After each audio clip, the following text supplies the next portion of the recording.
I was just saying that in the case of the finance minister, even beyond the overwhelming public opinion, you have to look at where we are as a country and how his management of the economy, yes, to be fair with others, has brought us to where we are today. Alright, Busiama memo akwaba na memfa umbra mege TV. So senene yo first time. So do subscribe button so now do attach notification bell no na select or yen sani ni aje papa. Busiama we are yesrawa no share video no ma foforo so etimi ahwebi ama nema etimi akọ kama yen sa ye dase. What you say? Busiama MP for Tamale North eye eleji Shaibu Suhini, yes, or the same be at good morning platform, so what you say television now. And some more kind see a year Akuffo Addo and then our bang Mojun so moniati or motimi attraki Ghanaians on a year kino for that sack. What you say? There wasn't come second on 1 second or watching Ghana for a dream so now and some no hanum audio no. Me the beto so na answer na me the audio no beto so na mestro so do have seen about subscribe button na so bio na busia attach notification bell no we are select all wada roma yesro san share video no ma na for friends na obi antimi hwe bi na news ntimi nko akire bedo bibiase yanko na yanko tie nsem. I was just saying that in the case of the finance minister, even beyond the overwhelming public opinion, you have to look at where we are as a country and how his management of the economy, yes, to be fair with others, has brought us to where we are today. And there are those who have said that if for nothing at all, for,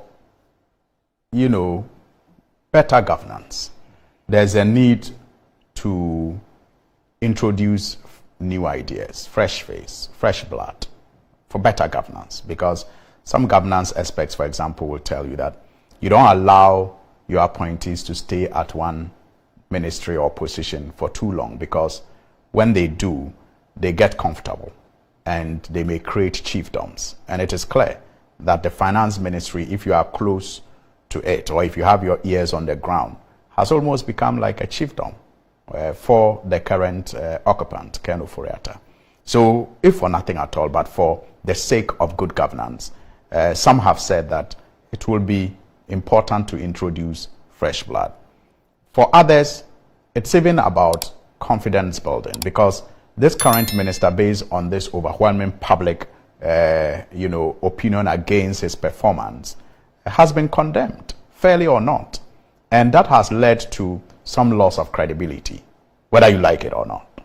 And so some have said, if for nothing at all, change him so that it can bring about a certain level of assurance to the market that things are going to be approached differently. I mean, he may have gotten away with the issues of misreporting, for example, when he appeared before the Committee of Parliament, because we did not have the numbers to censure him.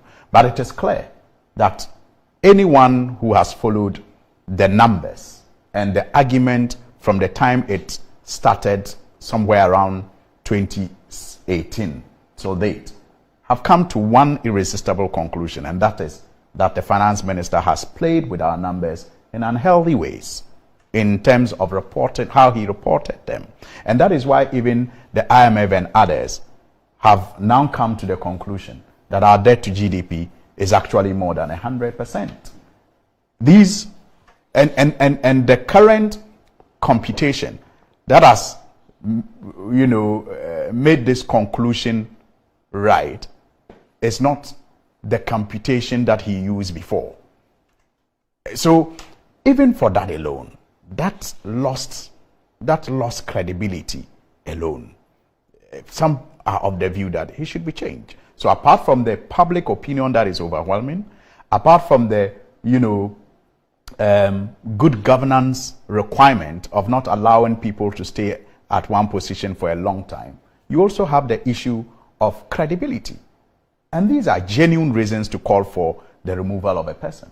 And I am quite disappointed that even the members of parliament who stuck their necks on the line and risk their positions to go public in their demand for his removal, in the end, allowed themselves, for want of a better word, to be tricked by the president into, rescinding their decision. We're told that they had an agreement with the president that the minister will go after presenting the budget and after clinching a deal. And I remember engaging some of them then and requesting them to support the motion that the minority had filed. If for nothing at all, just to make the assurance of the president double sure. I did explain, for example, that the Constitution does not willy-nilly require the president to, fire a minister that is censured by Parliament. It says he may.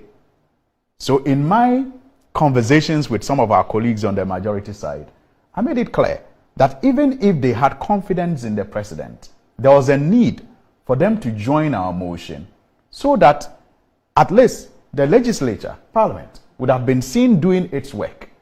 And then it would have now been left onto the president to take however time that he wants. If he has assured them that the man will go, it wouldn't have hurt anything, in my view, if our colleagues on the majority side had joined us to pass that vote of censure, because in the end, the decision would have still been left to the president to take at whatever time that he chooses to. But unfortunately, their bases were different from your bases. Unfortunately, no, but the point is we wanted the same thing. Unfortunately, they allowed themselves to be tricked by the president. In fact, what I'm hearing today is that the president doesn't even want to have that conversation with anybody anymore. He doesn't. And that he actually gets upset when that conversation comes out. In fact, only late last night, I picked up information that when a suggestion was made that a certain person be appointed as Minister of State to compensate their demands for the minister to be removed, the president went into a fit. And so they only have themselves to blame for allowing themselves to be tricked, in the way that they were tricked by the president. And as things stand now, they have lost that bargaining chip that they had before, for example, the budget was approved. And it's a shame, because I believe that their constituents will not and should not forgive them for that flip-flopping that they engage in.